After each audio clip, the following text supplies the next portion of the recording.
Անդրեան, լսեցիք կողմերին, բացի այն, որ նշեցին Բարգավաճ Հայաստան կուսակցությունը Անցողիկ Շեմը չէր հատի, միասնական թվերի մասով էլ նշեցին, որ 3% ընդհանուր առմամբ չէին կարողանա հավաքել, նաև մեղադրանք հնչեցվեց այն մասով, որ հեղինակազրկվում է կառույցը, ինստիտուտը, որովհետև ձեր ներկայացրած բողոքները, դիմումները ըստ էության զանգվածային բնույթ չեն կրել։ Տեսեք, մենք դիմում չենք ներկայացրել նրա համար, պնդելով, որ եթե ընտրությունների արդյունքները անվավեր չլինեին այնպիսին, ինչպիսին կան, մենք անցնում էինք խորհրդարան կամ չէինք անցնում խորհրդարան, մենք արձանագրել ենք խախտումներ, այդ խախտումները մեր համոզմամբ եղել են համակարգային։ Ընդ որում, էականորեն տարբեր է մեր ներկայացրած դիմումի բովանդակությունը այն առումով, որ հիմնական շեշտադրում անկյունակարը նախընտրական քարոզարշավի ժամանակահատվածում տեղ գտած խախտումներն են եւ հատկապես իշխող ուժի կողմից թույլ տրված խախտումները, որովհետեւ ինչպես բազմիցս նշեցինք, այդ խախտումների արդյունքում չի ձևավորվել ընտրողների այն կամքը, որը որ կլիներ հավասար պայմանների դեպքում, այսինքն քվեատուփի, քվեախցիկի առաջ կանգնած ընտրություն կատարելիս ընտրողի վրա նախապես արդեն տեղի է ունեցել օրենքով արգելված ազդեցություն այն միջոցներով, որոնք որ մենք դատաքննության ընթացքում դատարանի առջև բարձրաձայնեցինք։ Եվ ցավոք սրտի այդ կասկածները չփարատվեցին։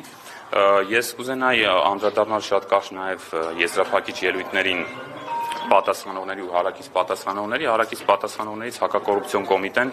նշեց, որ համատարած խախտումներ են եղել, ընտրակաշառքը ամբողջ Հայաստանով մեկ է եղել, Երևան քաղաքով մեկ, եւ սա հենց փաստում է այն հանգամանքը, որ եթե եղել են նման խախտումներ, ուրեմն առավելապես պիտի ընտրությունները ճանաչվեն անվավեր։ Այսինքն այդ փաստը ընդունվեց հենց հարակից պատասխանողի կողմից, էլ դրանից ավելի վառ ապացույց առ այն, որ ընտրությունները պետք է ճանաչվեն անվավեր, ես կարծում եմ լինել չի կարող, որտեղ դրա մասին ամենայն դեպս հայտարարում է իրավասու մարմինը։ Ինչ վերաբերում է կենտրոնական ընտրական հանձնաժողովին, տեսեք, հանձնաժողովի անդամները եւս ընդունեցին, որ գեր ծանրաբեռնված են եղել իրենք, լարված վիճակում են աշխատել, մեր համոզմունքն էլ է դա, եւ մենք դիմումի բացատրություններում, երբ որ ներկայացնում ենք մեր փաստարկները, շեշտադրեցինք, որ միգուցե հենց հանձնաժողովը չի ունեցել բավարար կարողություններ այդ ամբողջ խախտումները բացահայտելու, դրանց հրատապության կարգով անդրադարձ կատարելու,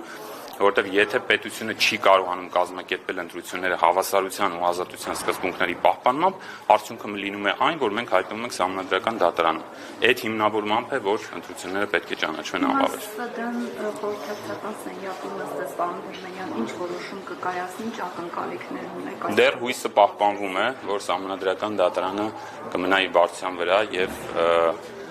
եւ կարձանագրի, որ այն խախտումները, որոնք ներկայացվեցին բոլոր դիմումատուների կողմից, որոնք ցույց էին տալիս դրանց համակարգված եւ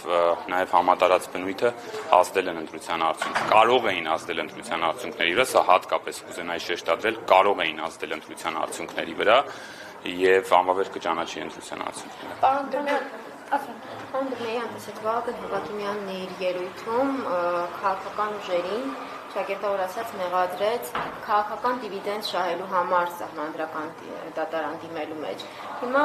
այս հայտարարության ինչպես կարձագանքեք եւ արդյոք դրանով նաեւ չի նսեմացվում երկրում սահմանադրական արդարադատության որևէ էական նշանակություն չէի տա այդ հայտարարությանը, որովհետև մենք բարձր դատարանի առջև ենք եւ այստեղ կարևոր էին իրավական փաստարկները, ներկայացված ապացույցները եւ դիրքորոշումները։ Պարոն Դերմենյան, հակակոռուպցիոն կոմիտեի ղեկավարի տեղակալը իր ելույթում ըստ էության գնահատականներ տալով նշեց, որ կողմերի ներկայացրած դատողությունները ուժեղ էին, հեգնելով այսպես ասած, եւ նաեւ նշեց, որ եթե նշում եք մասսայական այդ ընտրակեղծարարություն է տեղի ունեցել կամ որևէ խնդիր եք տեսել, բա ուր են բողոքները։ Դարձյալ գալիս ենք նույն խնդրին։ Քարոզարշավի ժամանակ, ընտրությունների ժամանակ քաղաքական ուժերի խնդիրը չէ յուրաքանչյուր եւ ամեն մի խախտման մասին գնալ ու բարձրաձայնել։ Սա պայքար է քաղաքական ուժերի միջև իրենց գաղափարների շուրջ։ Եթե պիտի քաղաքական ուժերն ու կուսակցությունները ընկած լինեն նախընտրական քարոզարշավի ժամանակ խախտումները բացահայտելու մեխանիզմները մշակելով եւ դրանք ներկայացնելով, կներեք, բայց մենք գործ չենք ունենա այդ դեպքում ընտրությունների հետ։ Կուսակցությունները ուրեմն մի հատ էլ պիտի ինչ-որ առանձին ստորաբաժանում ունենան, կիսա իրավապահ, ինչ-որ կվազի իրավապահ, որ համագործակցեն իրավապահ մարմինների հետ այդ խախտումները բացահայտելու։ Պետության ֆունկցիան է ստեղծել այնպիսի միջավայր, որը կապահովի սահմանադրության 7-րդ հոդվածով սահմանված սկզբունքների ներքո ընտրությունների իրականացումը։ Վերջակետ։ Կուսակցությունը կգտնի խախտում, դիմում կներկայացնի, չի ներկայացնի, դրանից խախտումը չի վերանում։ Այն, որ խախտում տեղի ունեցել է, բայց որևէ կուսակցություն դրա մասին չի նշել, չի նշանակում, որ խախտումը գոյություն չի ունեցել կամ չէր կարող ազդել ընտրության արդյունքի վրա։ Սա է ողջ իրողությունը։ Շնորհակալություն։